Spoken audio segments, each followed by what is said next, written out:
and welcome to Hope Tushant Yadav. Today we will analyze GDP data that's very crucial for our economic understanding, and we'll also talk about what is base effect. तो base effect की बात करेंगे and what is the truth behind the V-shaped recovery that has been talked in this year budget. तो उसके बारे में भी आज बात करेंगे.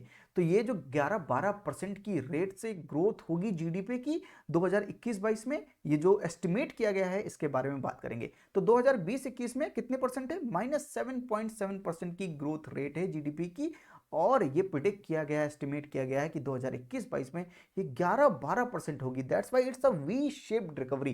तो कितनी सच्चाई है इस बात में, इसका एनालिसिस करेंगे जीडीपी डेटा एनालिसिस में, और ये भी एनालिसिस करेंगे कि एनालिसिस करते कैसे हैं, जीडीपी को कैसे बेस मान के सभी चीजों को परखते हैं कि करंट अकाउंट डेफिसिट इतना परसेंट होना चाहिए, फिस्कल डेफिसिट 3.5% के अराउंड होना चाहिए ऑफ जीडीपी. तो ये सब जीडीपी के रेफरेंस में किया जाता है. तो इन सब चीजों को आज एनालाइज करेंगे. तो आई होप कि आपको जीडीपी पता होगी. क्या है जीडीपी? ग्रॉस डोमेस्टिक प्रोडक्ट होता क्या है? The total final value of all the goods and services that has been produced within the domestic territory of a nation in 1 year is called GDP of that nation. अगर आपको GDP नहीं पता है तो economy की playlist पढ़िए, वहां per unit 1 lecture 1 पढ़िएगा, आपको पूरा जीडीपी, जीएनपी, एनएनपी सब कुछ क्लियर हो जाएगा. ठीक है, तो जीडीपी पे मैं कंसंट्रेट नहीं करूंगा कि इसके बारे में मैं नहीं बता रहा हूं, क्योंकि ये मैं ऑलरेडी बता चुका हूं, आप उस लेक्चर को रेफर कर सकते हो. लेकिन मैं आपको एनालिसिस बताऊंगा इसकी. तो ग्रॉस डोमेस्टिक प्रोडक्ट क्या होता है कि भारत की बाउंड्री के भीतर with in the domestic territory of a nation जितना भी गुड्स एंड सर्विसेज का प्रोडक्शन किया जाएगा, वो चाहे इंडियंस के द्वारा हो चाहे फॉरेनर्स के द्वारा हो, इंडिया में है जब तक कि वो डोमेस्टिक टेरिटरी के भीतर है तब तक कोई दिक्कत नहीं है. तो उनके द्वारा जितने भी final value of goods and services का प्रोडक्शन होगा उसे भारत की जीडीपी कहा जाएगा. इतनी चीज क्लियर है. और आपको मैंने यहां पर समझाया भी था वहां पर उसी लेक्चर में कि रियल जीडीपी क्या होती है, नॉमिनल जीडीपी क्या होती है, जीडीपी करंट प्राइस पे क्या होती है, कांस्टेंट प्राइस पे क्या होती है, बेस ईयर पे क्या होती है. तो इन सब चीजों के बारे में बात कर चुके हैं. आज हम बात करेंगे कि इनको रेफरेंस मान के एनालिसिस कैसे करते हैं. ठीक है, तो आइए एक चीज मैं आपको बताता हूं, कुछ आपको मैं फैक्ट्स बताता हूं कि जैसे कि 1 ट्रिलियन होता है, और आप बताएंगे कमेंट बॉक्स में 1000 बिलियन के बराबर. ठीक है, 1 बिलियन होता है 1000 मिलियन के बराबर, और 1 मिलियन में होते हैं 10 लाख.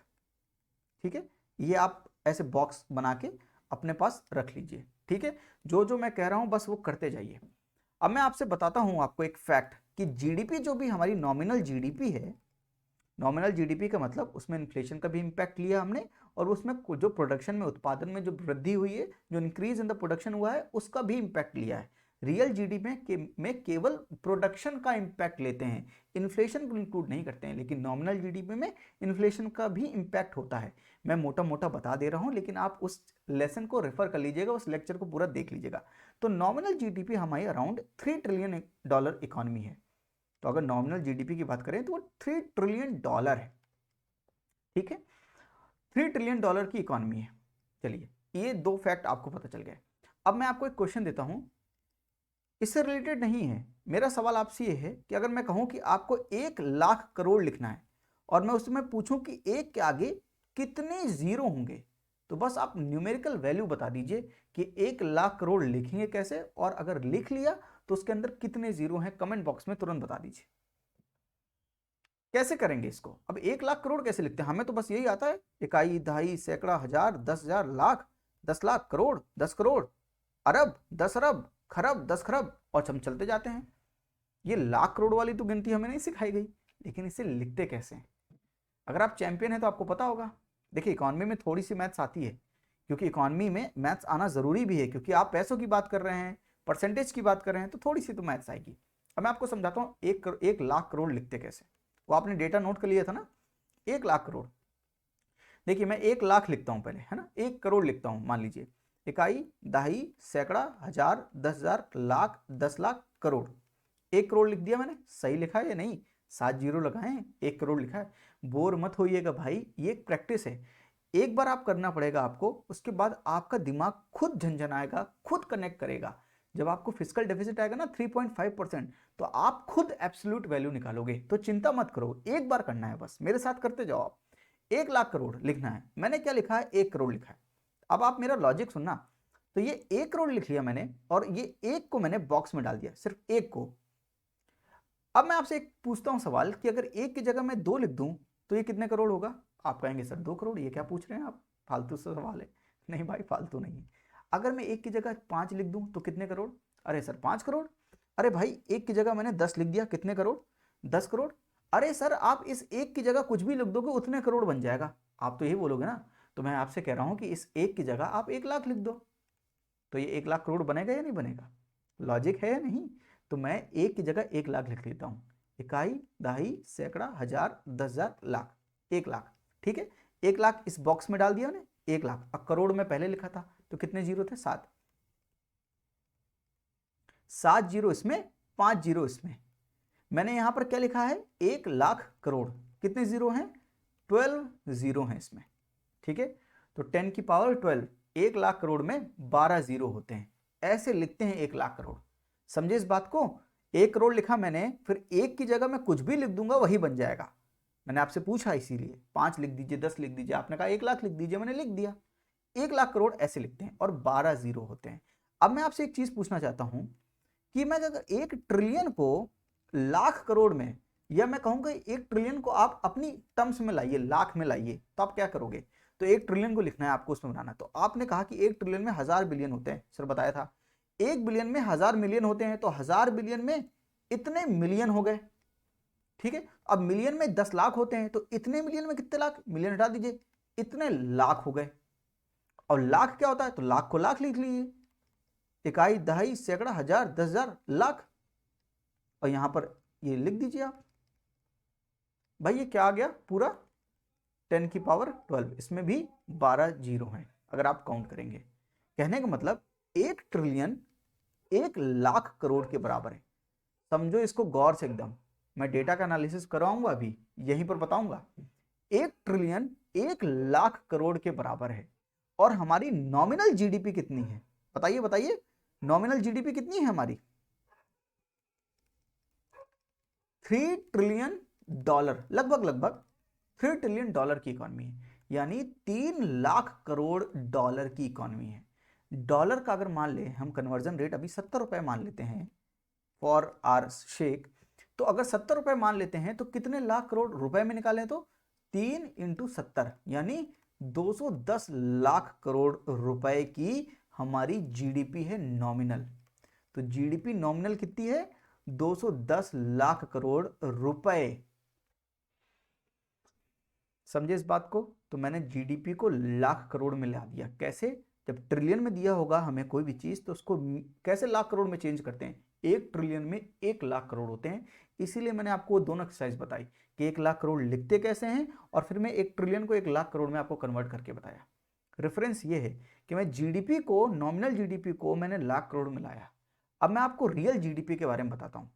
तो रियल जीडीपी क्या होती है? इसमें इन्फ्लेशन का इंपैक्ट हटा देते हैं, है ना, इन्फ्लेशन का इंपैक्ट हटा देते हैं। तो इन्फ्लेशन का इंपैक्ट हटाने पे हमारी रियल जीडीपी जो इस समय 2020-21 में थी, 2020-21 में वो थी 134 लाख करोड़।